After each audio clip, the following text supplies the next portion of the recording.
సమూయేలును తల్లి మందిరంలో వేసింది. వాళ్ళు అన్నారు, ఏమమ్మా అన్నమ్మా, ఏలీ తర్వాత ఎవరు సేవకులు అవుతారు అనుకుంటున్నావు?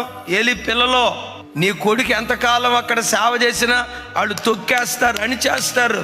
బిడ్డలారా, నా గుండె లోతుల్లోంచి నేను నమ్ముతా ఈ మాట. ఒక మనుషుని జీవితంలో మనుషులు తొక్కబడితే తొక్కబడ్డం, ఇంకొకళ్ళు ఎవరో చేయి జాపి పైకి లేవనెత్తితే లేవనెత్తబడ్డం. దేవుడు ఎవరిని లేవనెత్తాలని ఆశపడతాడో వాడు ఆకాశమంత ఎత్తుకు లేవనెత్తబడతాడంతే.